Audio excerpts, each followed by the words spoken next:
Bueno, en esta clase les voy a compartir un poco sobre el tema que yo considero que debemos de reforzar, sobre todo en esta semana, que es la fuentes de búsqueda de información.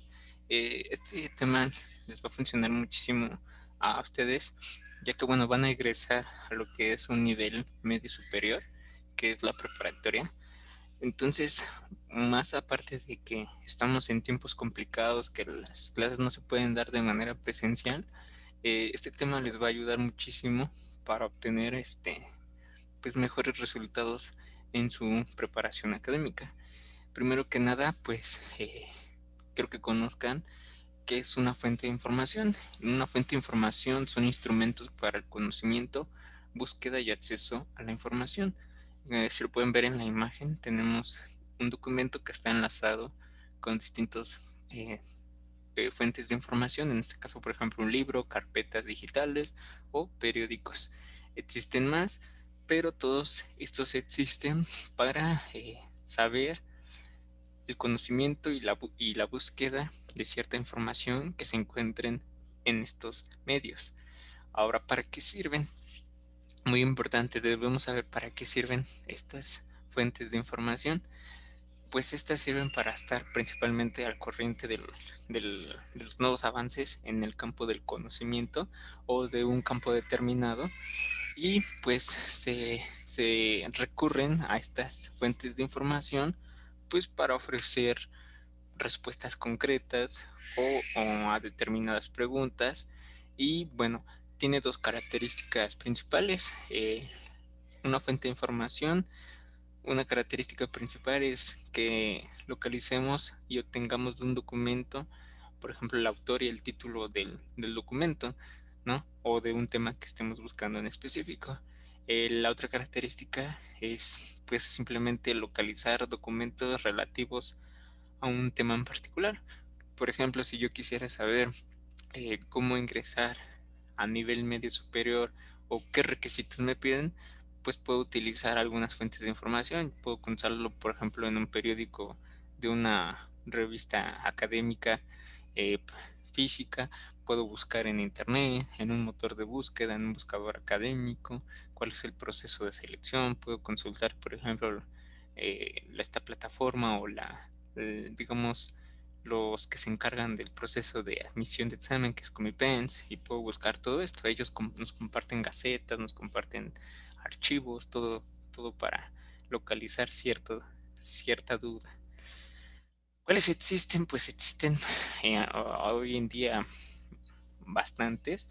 Yo les voy a compartir alrededor de 4 o 5 que creo que son los más, digamos, los que yo considero más potentes, y sobre todo todos estos están de manera digital. El primero serían las monografías o libros electrónicos. Si bien lo saben, por ejemplo, las monografías o libros electrónicos pues están en la red mayormente, en internet, y son obras o escritos que han dejado de ser propiedad intelectual de sus propios autores o herederos por su pérdida o su tiempo de vigencia. Que como para que ustedes lo puedan entender, por ejemplo, hay monografías o libros de personajes que impactaron tanto al conocimiento, pero en años anteriores, que a la fecha pues esas personas lamentablemente pues ya no están. Entonces esos libros tienen un gran impacto porque tienen conocimiento o grandes respuestas a nuestras dudas, y se retoman. Quienes lo retoman, la mayor parte, instituciones académicas en sus plataformas, en sus bibliotecas digitales, y los comparten pues a todo el alumnado, o mayormente pueden compartir todos estos libros electrónicos a nivel global, a nivel Latinoamérica, a nivel de la República, en México o en otros países. En la imagen pueden apreciar, este es un dispositivo digital que te permite leer libros electrónicos en un formato especial. También los puedes adquirir. Estos dispositivos tienen la principal función de que quieren estancar a los libros para que tú viajes o lleves ahí alrededor de 10, 20, 30, 40, hasta 1000 libros, dependiendo. Y obviamente los puedes adquirir y puedes pagar como si estuvieras pagando el libro físico, o descargarlo y luego subirlo a tu dispositivo. ¿Cuál otros existen? pues las revistas digitales y revistas físicas. Estas ya las conocemos, son revistas comunes que se pasaron a la era digital, y pues estas revistas pues son, digamos, de un tema de interés, y sus características o sus ventajas principales es que, por ejemplo, en la era digital pues tienen un costo económico más barato que en un físico. Muchas plataformas de estas revistas se encargan de tener su propia plataforma de lectura, donde tú puedes anotar, reproducir, incluso ver videos en la misma revista digital, por ejemplo. Y pues estas puedes tener una suscripción, y esta suscripción es más barata y te la envían de manera mensual, por decirlo, a tu correo electrónico. Tú vas a tu correo electrónico, entras al enlace y empiezas a leer tu revista de manera digital. Pues es muy buena esta era. Hay temas de interés, como pueden ver en la imagen. Podemos ver desde revistas dedicadas a tecnología, dedicadas a la moda, por ejemplo, a la fotografía, al mundo económico, por decirlo, al mundo de los deportes, y bueno, infinidad de temas de interés. Obviamente cada tema de interés impacta, y nosotros lo podemos pues buscar de manera personal. ¿Cuál otra existe? Esta es una muy interesante, ya que son diccionarios especializados. Los diccionarios especializados pues es dependiendo igual el tema de interés o el área en la que nosotros nos estemos desarrollando o involucrando en la búsqueda de información. Pues prácticamente estos diccionarios son obras de referencia ordenadas. Como es un diccionario, debe estar de manera alfabéticamente con esos términos que se recogen, y pues definen o aclaran el vocabulario del área del saber, en este caso del área que esté viendo. Les mostraba un ejemplo, un diccionario especializado en familia y género.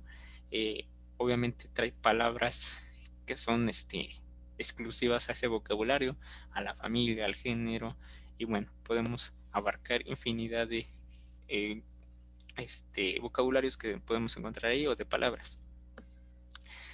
El que más también pueden estar ustedes viendo a nivel preparatoria es la fuente de búsqueda de información de estadísticas.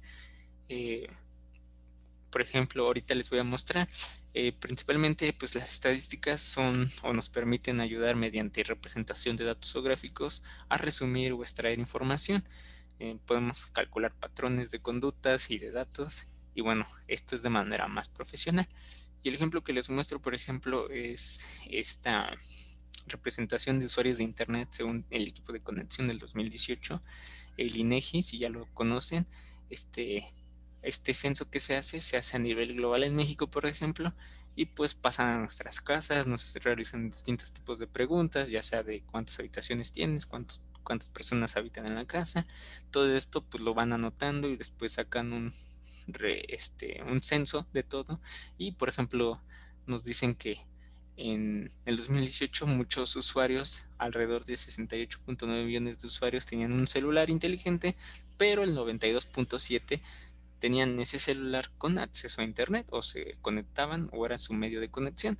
Luego pasábamos a las computadoras portátil. 24.2 millones de usuarios cuentan con una computadora portátil, pero solo el 32.6% se conectan o utilizan su computadora a internet. Y así podemos ver todos los demás estadísticas. Esto se utiliza para materias como probabilidad y estadística, donde podemos comparar este tipo de estadísticas del 2018 para compararlas, por ejemplo, con el 2019 o 2020, y luego extraer información de acuerdo a lo que se nos esté solicitando. Y por último, ya lo habíamos visto, los buscadores o los buscadores académicos. Igual, ya lo saben, son sistemas de información que solo registran sitios web o sitios de internet vinculados al mundo académico. Es decir, contienen desde artículos de revistas científicas, investigaciones, ponencias presentadas en congresos, tesis y tesinas, patentes y patentes de libros, páginas web de instituciones académicas y demás. Yo les mencionaba de Google Académico, pero pues como pueden ver existen más. En otros buscadores académicos a lo mejor la información está en otros idiomas, pero también ustedes los pueden consultar. Obviamente dependiendo pues su nivel de preparación o el nivel donde se encuentren, pues ustedes se tendrán que ver forzados a traducir o a consultar diferentes buscadores académicos.